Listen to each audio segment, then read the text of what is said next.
Hi, everybody. All right, I am here. Yay, who do we have here today? I'm going to open up the chat. Let's get started. It is Monday.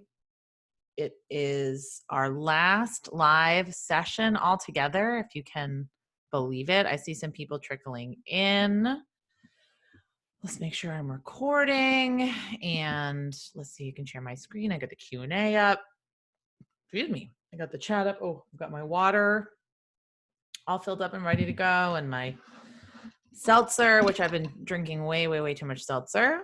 Like live on seltzer normally, but I've just been drinking a lot. It's actually really hot here. It's 60 degrees or like over 60 degrees. So I am thrilled. I just kiboshed my children outside because my husband decided that 3 p.m. would be the time he would go for his bike ride. It's fine. My children will be fine. So welcome everyone. It looks like we're all trickling in. So just say hi so I can see who's here, or I can see who's joining. Bethany, Carrie, Cheryl, Cindy, Danielle, Jess, Luke, Nicole. I'm so excited to see everybody. Hi, Jody. Just really thrilled to have all of you here for our last live session together. It's really hard to believe that this is the last week. And I know you probably got an email from me today with, a lot of emails. One was the SurveyMonkey link. And if you don't have time this week, that's completely fine. There's really no rush on that. I just want to remind myself and all of you. I would love your feedback on the course, and the responses are going to be anonymous. And if you want to send me a testimonial that I can use for the next time around to tell people if you liked it and what you learned, please email me and let me know. But if you'd rather wait, if you need some time, bookmark it. I'll send out another SurveyMonkey link in a couple of weeks. So, I just wanted to do it when it was fresh, top of your mind, fresh on your mind. And we're going to have a Zoom party next week. Now, hold on one second. I don't think I can do a screen share of video settings in Zoom, but if you click on where it says mute and stop video, there's a little arrow next to stop video. And if you go to video settings, it says virtual background. And this is where you can choose your backgrounds. So you can upload it. This is my Leslie Note background. You can upload something from your computer. As you can see, it kind of makes my head look a little weird. But it can be fun. Let me see. This is the one that is the beach. This one is always fun. So you can actually upload your own Zoom backgrounds if you want. And then there's also something that I just found today that I haven't hooked up to Zoom. I'm going to go to none because it's a little distracting here. And let's see if I can find it on my computer. It's called Snap Camera. So let me share my screen. And this is something that I think my daughter will actually really like because it gives, let's see. Oh, I thought I put it on my desktop. Well, God only knows where it is, somewhere on my computer. But it connects Snapchat filters to, you don't have to have a Snapchat account. It's called Snap Camera. And it connects, this is my other PowerPoint that I have. And then it connects to Zoom. So it's called Snap Camera. And this is how that woman turned herself into a potato and then forgot. So these are the funny filters. So if you want to download some of those, get started with that. This is all free to use. Very, very easy for the non-techies. You don't have to have Twitch. I didn't use it with Twitch. You can use it allegedly with Zoom. I will try to have to figure out how that is going to work because I still don't know. I haven't tried it myself. Okay, well, I'm so excited to see everybody here. I am going to make sure that I pull out the questions, although Zoom isn't letting me. Okay, questions and chat. I just want to make sure I have them up. Bethany says, I do these to keep our office meetings interesting. And that's something else we're going to talk about today, which I had not intended to talk about when I first created this course, was working virtually, working remotely, and working with remote teams. So we'll talk a little bit about that today, and I'll give you some good resources. So I am on the 4th week of social isolation, social distancing, quarantining, whatever you want to call it. The 4th week this Monday. So most of you are probably on that schedule as well. Just wanted to check in and see how you're doing. I just was not, if you saw my email this morning, I was just not having, I was not having it this weekend. I was feeling grumpy and mad and just really upset that I can't see friends going through hard things right now, and my mom and things like that, and that the kids can't go anywhere and do anything. And the kids ended up they wanted to make dinner because my husband makes dinner every night. He's a cook and he loves it. He's amazing. And I'm really lucky. And they were like, no, we want to reheat the leftovers. And then they decided to just make it really fancy. And they put some fake flowers out on the dining room table, and they asked Google to play classical music. And I don't know, it was just really, really sweet. So it was a really nice weekend. And I realized that they are much more resilient than I am right now. So I need to be resilient for them. They're just making the best of it. And they're having some really great memories, because what I realized, my kids never would see each other because they're 5 years apart. And one of them is so busy with activities and after school, and they just don't see each other a lot. So now they're getting to see each other. So if there's any kind of silver lining, I think that might be it, that my kids are getting to spend more time together. They're fighting more, but they're getting along more than they're fighting. So that's all we can ask for right now. And they're playing outside right now. So this is the last week. It's so hard to believe that we covered all of these materials. And I did receive an email from one of the students, Gretchen.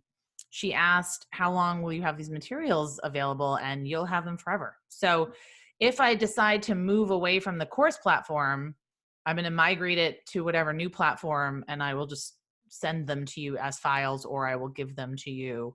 I will give you access to the new course platform. So you're going to have this forever. You're also going to be able to go through the next iteration of the course if you want, for as many times as I run it. I think I might run it again in the fall. So you're welcome to go through it again. You're welcome to check out the new materials, the updated materials. So this is yours pretty much forever. And I'm excited about it. It's so hard to think that it's the last week. So we have a lot to cover today, but I don't want to overwhelm you. And I certainly don't want to take more than an hour of your time. So we'll talk a little bit about working from home. Take everything, of course, with a grain of salt. I work very differently than you do. So I'm just going to share things based on my perspective and what other nonprofits are doing. Time batching, setting boundaries, internal communication systems. I received a lot of great feedback in several Facebook groups about what they do and some of their systems that I'll share with you. And then, of course, how to really get buy-in and how to talk about the work of social media. Yes, absolutely. I mean, you guys are the first cohort. I don't think that I will do that for the subsequent cohorts, because that'll be like so many people. But since this was the first time I ever ran this, and also since it's coronavirus, I would love for you to go through the course again. And then also, that just puts less pressure on you, because you don't have to do everything right now. You can focus on some things right now and focus on some things and come back to it. So the celebration, this is a really long Zoom link. You now have to have passwords for Zoom meetings, which I discovered, which I think is pretty great. So no one can Zoom bomb it. Oh, is that April 9th? I don't even know what day it is. Okay, Thursday, April 9th. See you there. We'll be having fun, and we'll all see each other. So we can turn on our cameras and our fun Zoom backgrounds and our fun Snap cameras and just all celebrate getting through the course and surviving almost another week. So what do we need to know about working from home right now?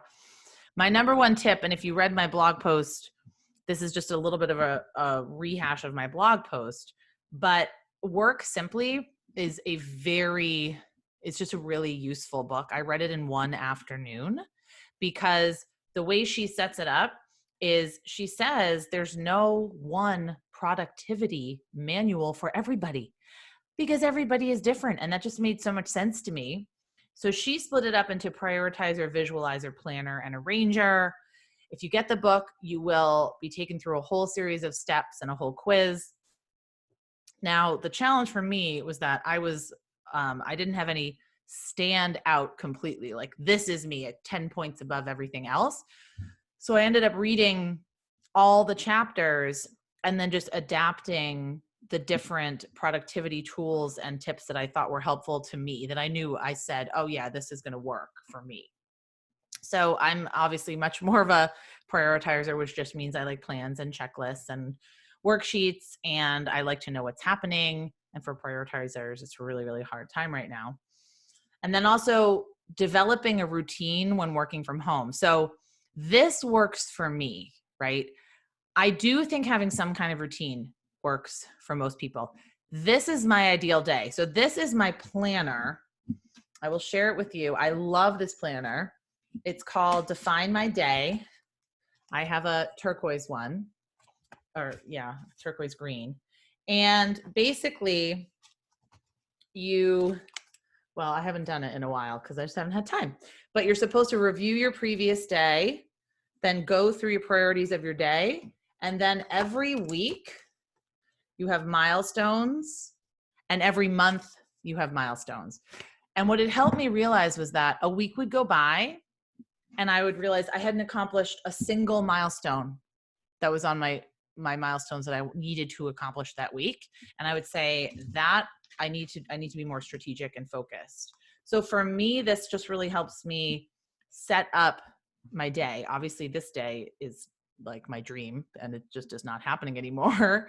But we still have sort of a routine.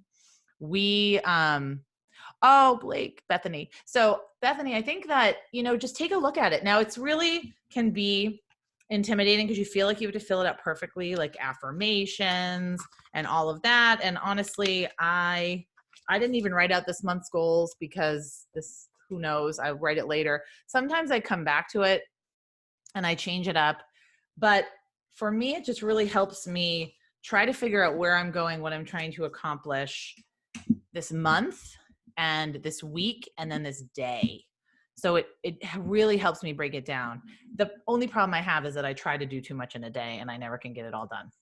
And then I don't like that, because then there are things hanging off my to-do list. There's like 27 things on my to-do list today that I didn't get to. But it also helps me realize that I probably shouldn't try to get so much done in a day.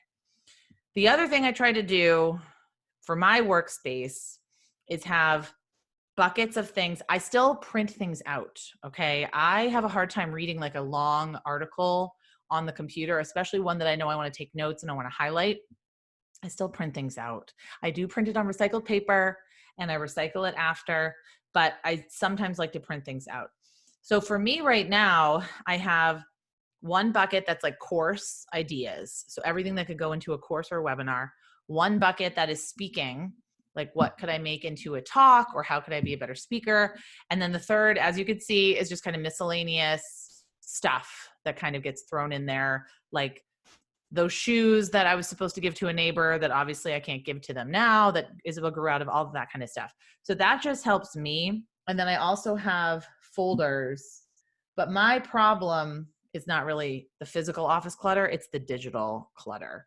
It's 10,000 Google Docs with like half an idea in them. So that's what I need to get through. I will bring vodka to the fall class and to Thursday's party. I don't have any vodka. Maybe I can get it delivered. I don't. I have wine, but I do not have vodka. Also, there's this amazing drink that my sister-in-law makes in the fall that's like with apple cider and cinnamon and I think rum. I have to get the recipe from her for the fall and make that. The other thing that, so this is something that I struggle with a lot. Patience.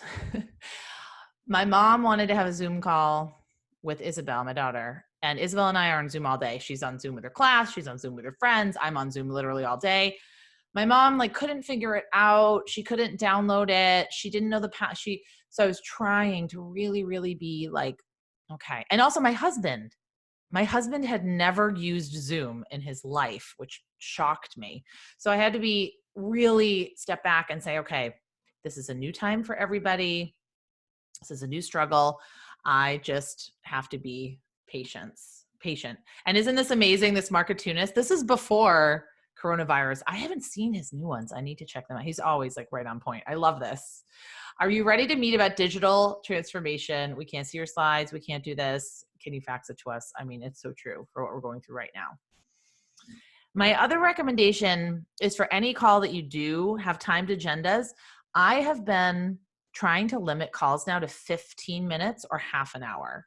I used to block out an hour in my calendar for some calls, and I can't do that anymore. So it's sort of like, let's talk, let's figure out the agenda. What are we going to talk about? Because you need white space. You do need a little bit of white space for people to talk about how they're feeling and how they're doing. And that's completely fine. But what do you absolutely have to walk away with? Like we have to review this slide deck. We have to look at this direct mail appeal. We have to figure out how to approach this corporate sponsor. Like this is the thing that we absolutely have to walk away with.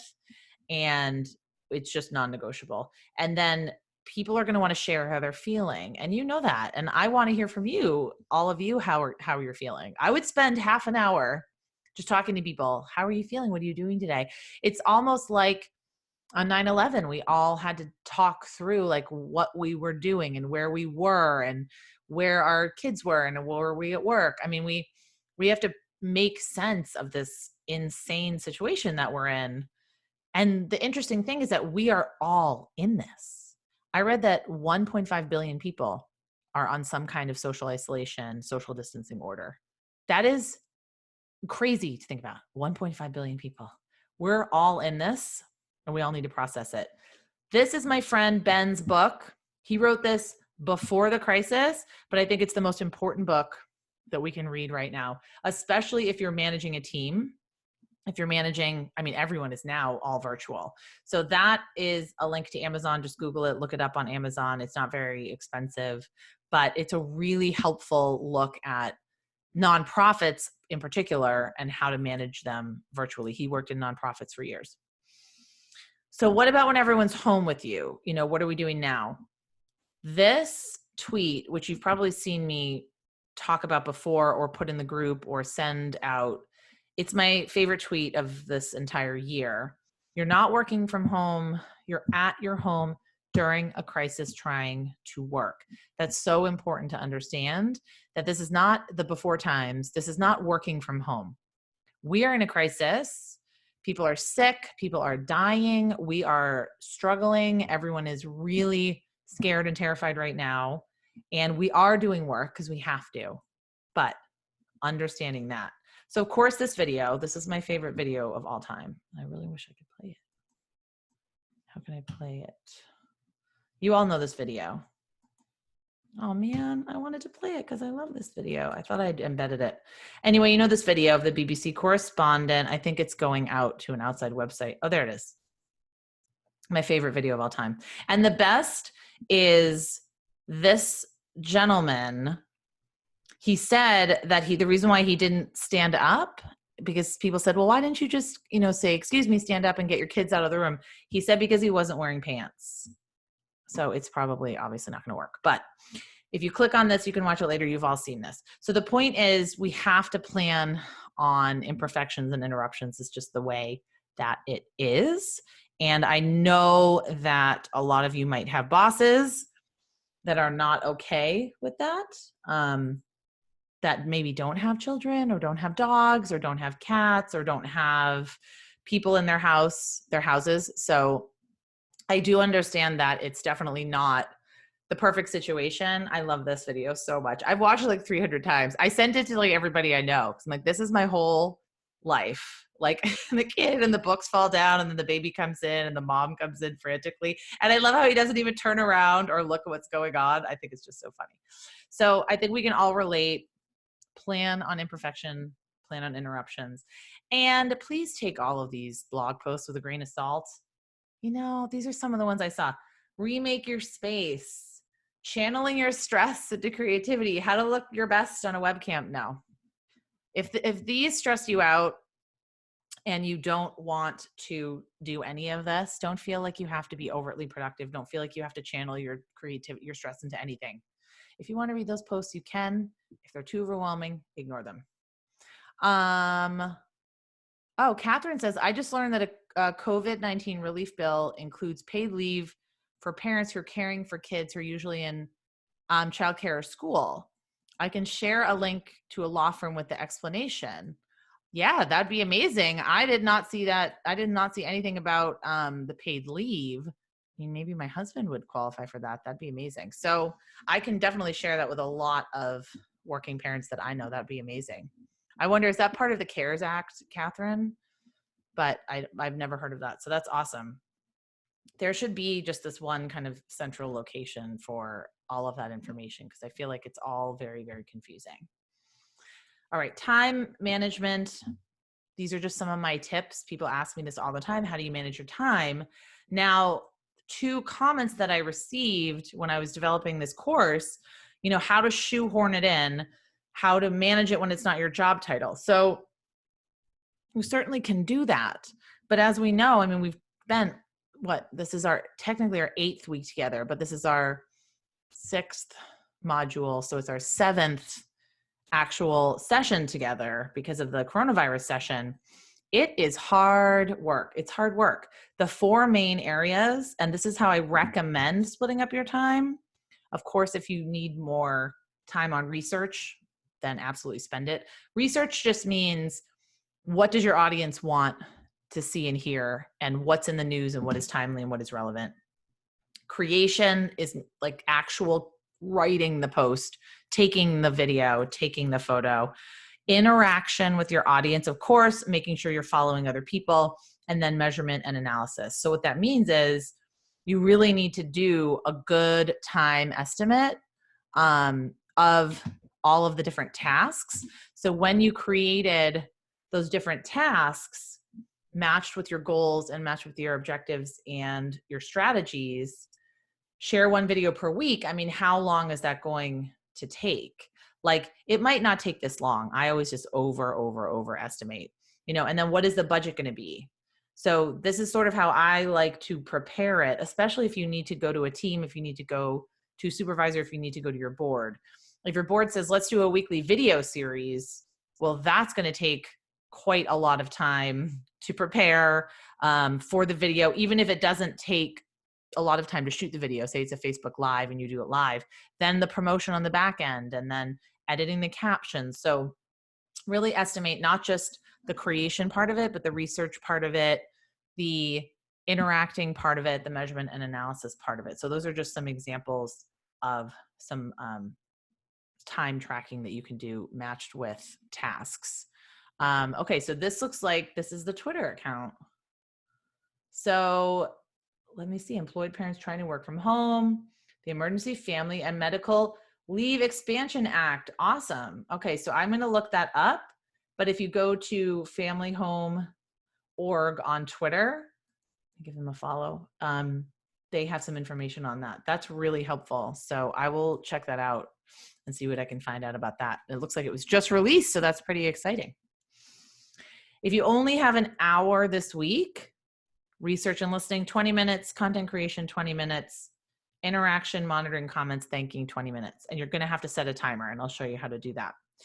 Hopefully you will have more than an hour to dedicate to like donor communications, but I understand the time constraints. And measurement and analysis, right now, if you can only do that once every couple of weeks, that's fine too. The stats are still going to be there. You're still collecting statistics. You're still collecting that data on the back end. This is what time batching looks like. So these are not my actual calendars. These are 2 calendars that I found online. I don't go as nuts as color coding, which I love that people do that. But if I don't actually batch my time, I way overestimate what I can get accomplished in a day. So I usually take my priorities from the day, and then I say, okay, what can I realistically put in here? And then I'm lucky because I have a spouse at home. I have someone at home that can help me with the kids. So we look at each other's work calendars and we say, okay, I'm going to, and like, it's not even that we have to micromanage them or be on top of them every 5 minutes. I mean, they're outside right now, but just so that one parent, like if Colin falls down the stairs and hurts his knee, which of course he's going to do on like an investor call and a webinar. So we just try to schedule those things not at the same time, just so we have like that white space if something happens. So I would like, if he is a conference call, I'll try to schedule writing in there where I don't want to be interrupted, but I could be if need be. So not a perfect solution, but it's working. It's working now. Catherine, that's a good question. Our mission is to support parents who are home caring for their kids, but that's almost everybody now. So what does that mean for what we post? But that's not everybody. So a lot of people I talk to do not have kids at home. So that's like a very specific niche of people. And then the other thing is there's parents that are working. There's parents that are not working. There's parents that are transitioning their business. There's parents that are, have a spouse at home. They're single parents. I think there's so much content out there. There's parents that are trying to stick to a homeschool schedule. There are parents that don't care, or not even don't care. They just don't have time. So I see them being a lot of different little like sub niches in that. And then especially if you are a caregiver, primary caregiver, and you're used to taking your kids to the park and the museum and the aquarium, like what are you doing what are you doing now? And how are you transitioning to being a total stay at home caregiver? Because that's a huge transition as well. All right. A few challenges that I wanted to tackle today: information overload and FOMO. FOMO is fear of missing out. So the fear of, if you miss this one app or this one tool, you're going to miss out on something that could be potentially huge. So information overload and FOMO, ways you can deal with it. I use Boomerang for Gmail. Boomerang just means that I can click a button in Gmail on a specific email and have it come back to me in a couple weeks or a week or the next morning. Not a perfect system because it means I'm just not dealing with it. But sometimes I get so overwhelmed by my inbox, I just have to do that. SaneBox is an awesome tool that I was using for a while, and I think I might get it back. I just let it lapse. I was using the free version. It is a smart tool, so it will start to see what emails do you kind of put in which folders. It will start to read your email, like who do you always read, even if it's a newsletter, who do you not read? So it's almost like an AI, artificially intelligently smart tool to manage inbox chaos. And then of course, just Gmail filters. I have filters for absolutely everything in my Gmail. I like everything to go to my inbox first, but then I can put it away, or I can boomerang it, or I can filter it as needed. Those are the tools that I use. I know there's a million other email tools out there, but these are the ones that I use. I also love the idea of having maker days and manager days. And I think this was Brene Brown. I can't remember who talked about this, but you might want to have maker hours and manager hours, or maybe your maker time, which is when you're the most creative, is in the morning, or maybe it's at night. So not all of us have this complete discretion over our schedule, but definitely just being like, you need some time to be responsive and some time to be proactive. It can't constantly be like, I'm trying to write a blog post and I'm answering emails and running 10 million miles an hour. Simon Sinek said, instead of saying you had a good day or a bad day, say you have ahead days and behind days. And I love this one. So rather than saying today was like a really bad day and just, I feel like crap, say, you know what, this was a behind day, and just reframing it in that little bit of a way has been really helpful for me.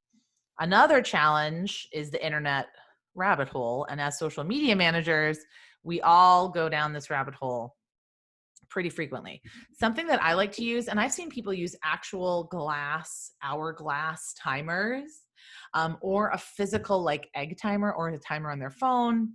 The Pomodoro technique.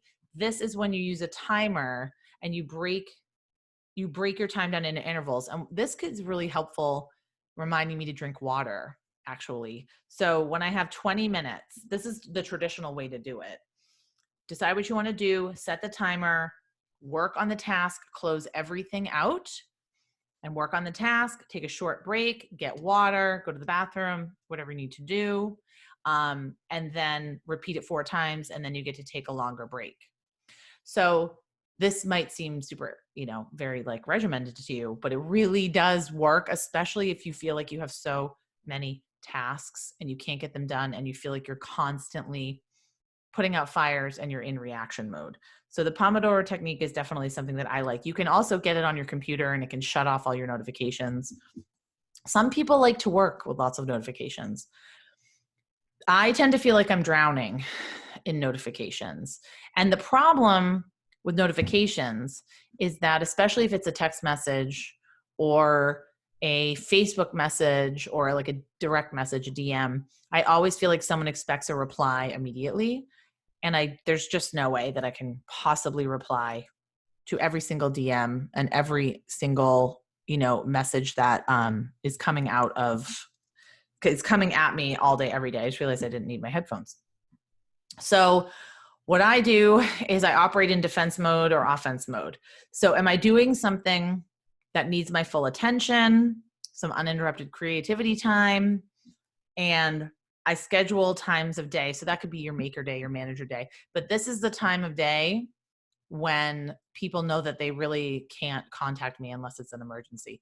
This is hard right now because people just assume that everybody else is at home just sitting around all day. I know a lot of my friends, and of course, like my parents who are older and retired and sitting at home, they just don't understand that my husband and I, we're still working like full time. And when we're not working, we're trying to school our children. So for me, I really don't have any downtime during the day.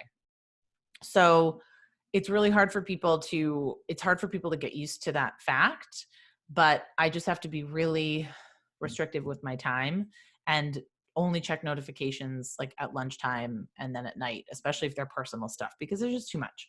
If you work well with notifications on all day, I know some people do. I do not. Continue with that. If not, then segment your day into times when you're going to check your notifications and turn them off the rest of the time. And then Adam Grant wrote a really great article recently about productivity. And he said, if you focus on productivity, it's as only virtuous if the end is worthy. So if productivity for productivity's sake is the goal, then it's not going to push you. It's not going to push you to actually do the work, and you're going to get distracted and you're going to procrastinate. But if the end is worthy, then you're much more likely to be able to see kind of the light at the end of the tunnel. And I really, really love that. So I think that for us, especially, the end is worthy no matter what we're doing, because it's all related to our work and our mission. So just keep your eyes focused on that priority. And then if you need to say no, Michael Hyatt has some great advice on saying no. These are the people that are like, every day want to have a happy hour Zoom call. I've had to say no to like 90% of those. Pick my brain calls. No, sorry. And then the priorities, for the kids, I have the 3 priorities that I want them to do in a day, so I don't overwhelm them and I don't get overwhelmed by myself.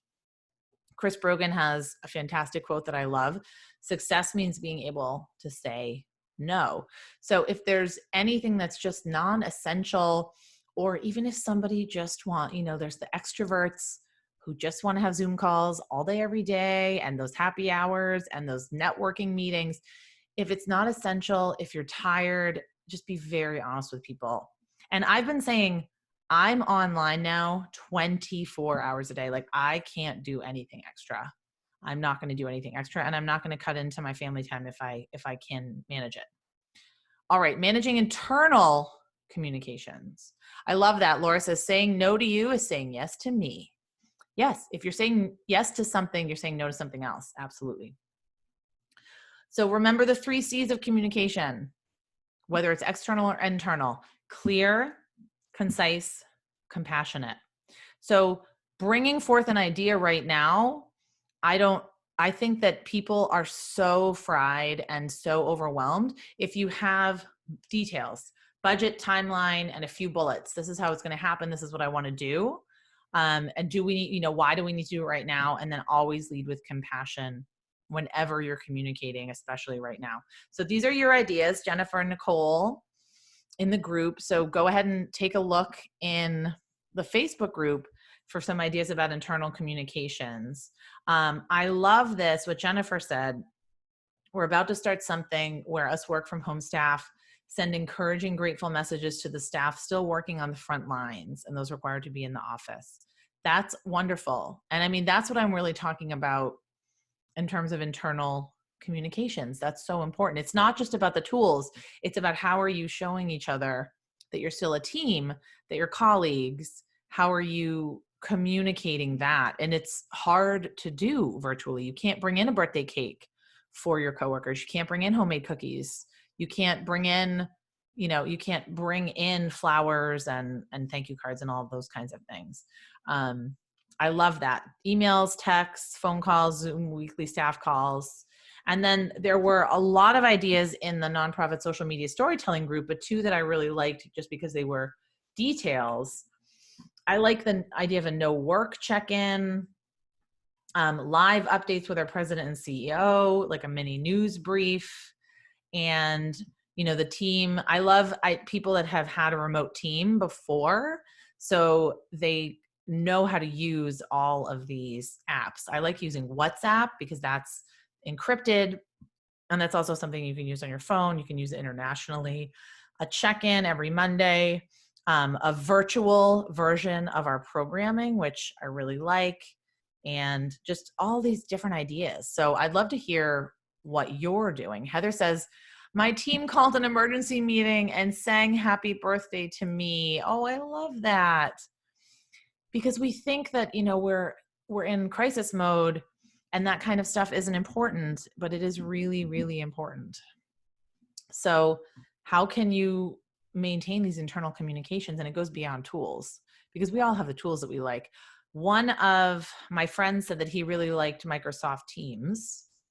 And another tool that I heard of, all of you have heard of Slack, Google Hangouts, and Zoom. The Discord app is something that I just heard of. This was raised in one of my groups. I guess it's a way to do voice, video, and text. So there's also something called Marco Polo. There's Discord. There's Voxer. This is if you want to send brief voice and video messages. And then Workplace for Good. I was struggling to find some examples, but the way Workplace for Good works, you can apply if you are a 501c3 and they have Workplace for Good for education, Workplace for Good for emergency services. So if you want to apply, you can try for Facebook Workplace. It looks like it's just a little bit more robust than Slack. So where were this? Let me see. Where were the success stories? You can send photos and videos and keep everything in one place. And it's really just a way to keep teams that are in multiple locations all on the same page. So at this point, it's really just a preference that you have right now. It's just a preference. Do you need to send a lot of video and audio messages? Do you need a chat function that can work right away, like almost like Slack? Do you need these enterprise tools? It's just about what you need. Maybe Google Drive and Zoom are all you need. So check out some of these tools if you haven't adapted them already. And then if you want some tips on running virtual meetings, make sure you check out, these are hyperlinks, Beth Cantor's blog. She is a master at holding in-person meetings, but she also holds effective virtual meetings as well. So if you just go to bethcantor.org, you'll go to her blog, and it's a really wonderful blog, virtual meeting check-ins, icebreakers. I love her idea of icebreakers because you don't have to do this at every meeting, but if you're bringing new people in, maybe it's maybe you have a lot of extroverts that kind of take over the Zoom meeting and you want the introverts to contribute more. She gives you tips on all of that, how to really create virtual meetings that are effective and useful. Okay. How do you grow a culture that embraces social media? Now, this might not be as important right now. I did know that it was a huge topic when I was crowdsourcing topics for this course, and I'd planned on actually doing a whole module around it, but there was so much content. So my 4 tips, we're going to talk about internal and external policies, and then, how to conduct trainings.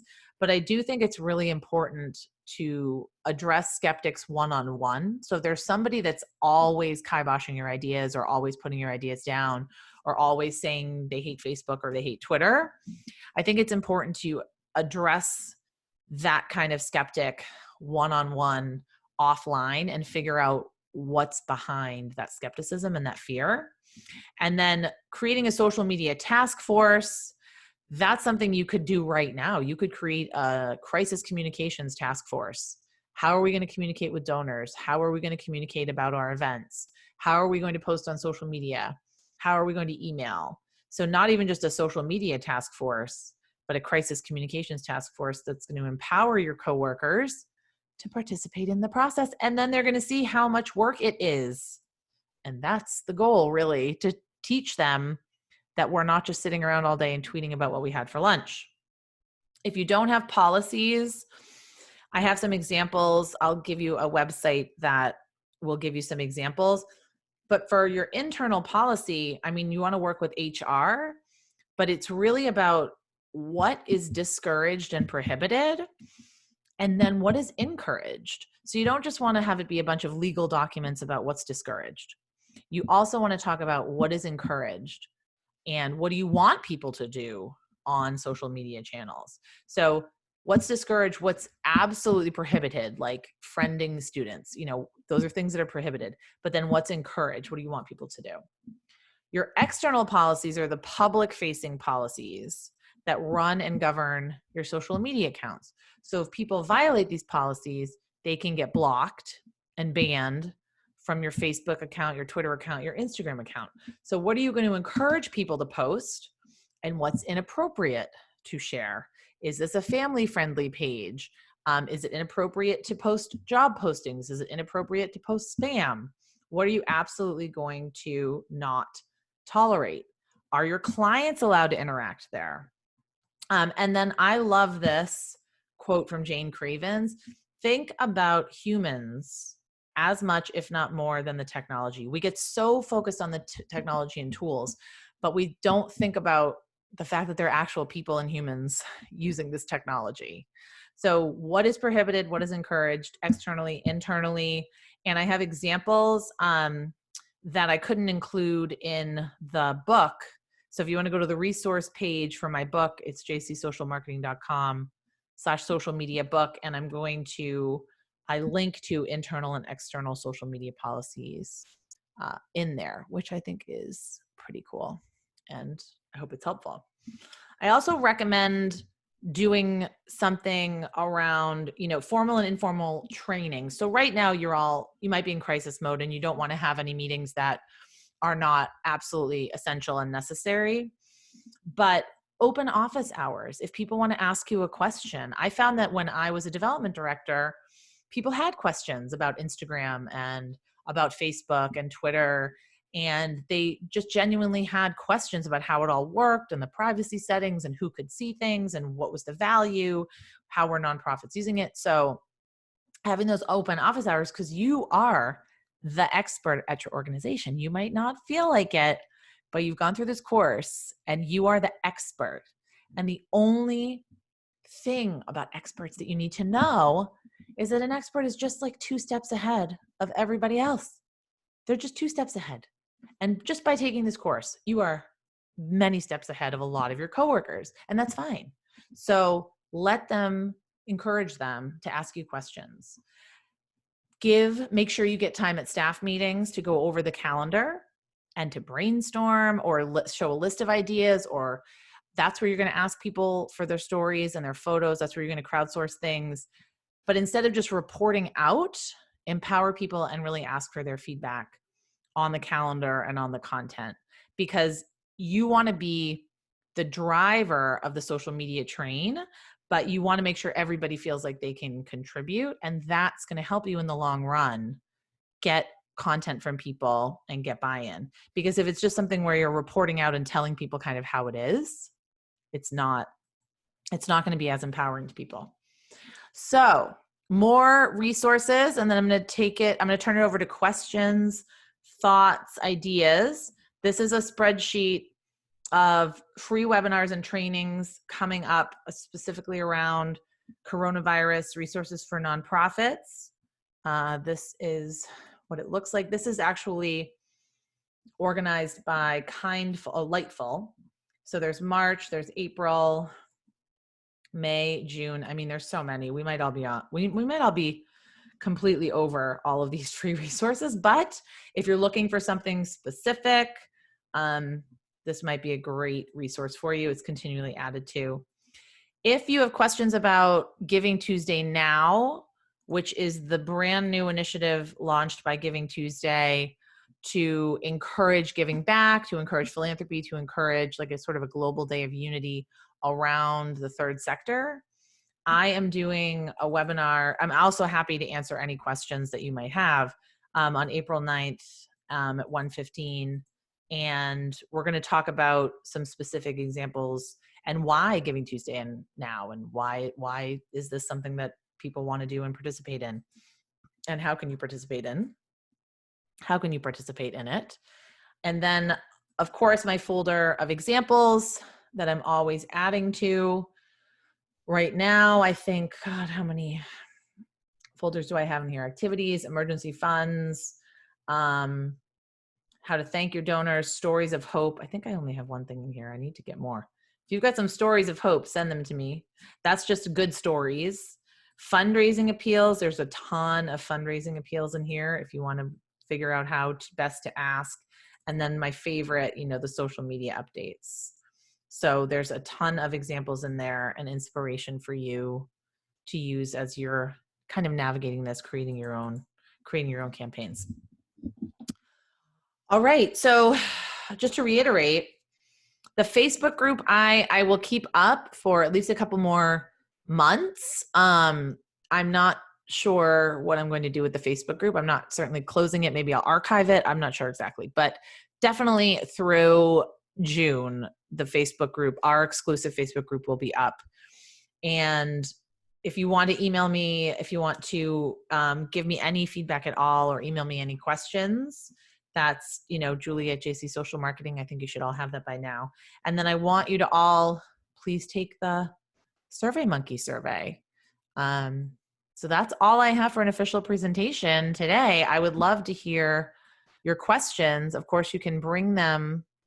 Let me see. I'm trying to see if there are. You can bring them to Thursday's happy hour. It's at 4:30, but it's got to be happy hour somewhere. Or you can post them in the group and let me know. All of this will be in your course area by tomorrow morning. The recording, the slides. There was no homework this week, but I'll do a quick rundown of all of the homework. And I was thinking of making just a Google Drive of all the documents, if that's easier for having everything in one place, because I have that Google Drive anyway, and I could just easily share it with all of you if it's easier to do it that way. But I would love to hear from you and just see. Oh, and there's no such thing as slacking off. Absolutely. There's no such thing as slacking off. I'm going to write Google Drive. I purchased an online course right before all of this happened. And it's not one that's courses materials dripped out every week. It's one that's everything's recorded and you kind of have to just go through it at your own pace. And I really haven't done anything with it. And it's really been discouraging because I don't really work well that way. I don't work well when you have access to everything all at once and you don't really know kind of how to go through it. So that's why I designed this course this way. I designed the course so that we would be live, so that we could work through everything together, so that I could get feedback from you and see what was working, what wasn't working. And so I could get your questions answered. Oh no, Jared. That's okay. I know. Well, Jared, don't miss our last Zoom call.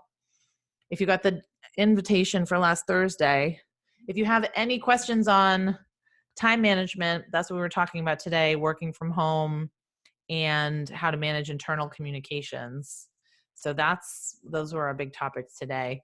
Yeah, I will create a Google Drive because that might tend to be helpful. And then I'll put the YouTube links, because if I send you a video file, it's going to take up your whole Google Drive. So I'll do a document of YouTube links for the videos. The video replays. Okay, great. That's easy enough to do. I am going to work on my Giving Tuesday webinar. I see something in the Q&A.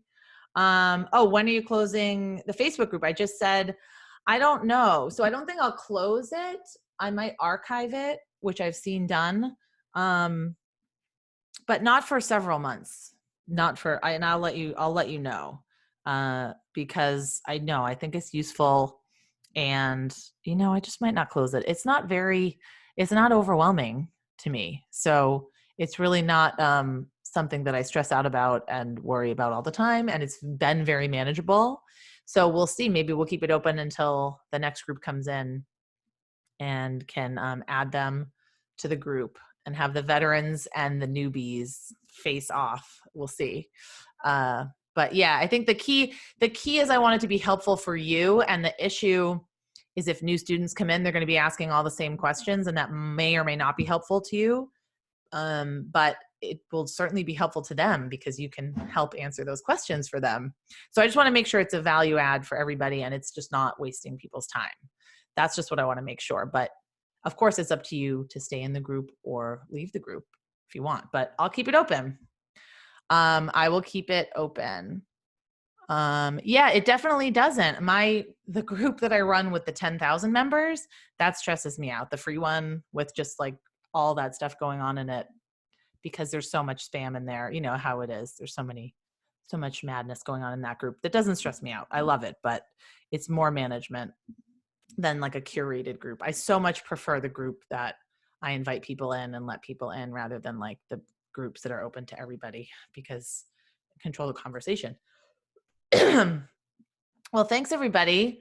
I sent you the Zoom link for Thursday, and I'm really excited to see all of your lovely faces. So make sure you check out Snap Camera. Where is it? I want to put it in the links. Snap Camera. I don't see it. It's called snapcamera.snapchat.com. And this is where you can get those fun links for sorry, I don't know if you saw that. You can get the fun links for Zoom and some fun backgrounds, and we'll just have fun with it. And I'll bring virtual vodka, bring your tea, your coffee, your water, whatever it is that you want to drink. Thanks, Lisa. Thanks everyone for being here with me. It's really kind of an emotional time. This is our last session, our last live session together, but I know I'll see you Thursday, so it's not goodbye yet. And make sure, ask me any questions, go in the group, and don't feel like if you're stuck on something from week 2, don't feel like you can't ask a question about it, because I think a lot of you are in the same boat, and I just don't worry about it. There's no right or wrong at all. Thanks, Barb. I appreciate that. And thank you, Cheryl. Okay. Well, that's it for me. Have a fantastic rest of your evening. Thanks, Carrie. And I will talk to you all soon. I'll see you Thursday.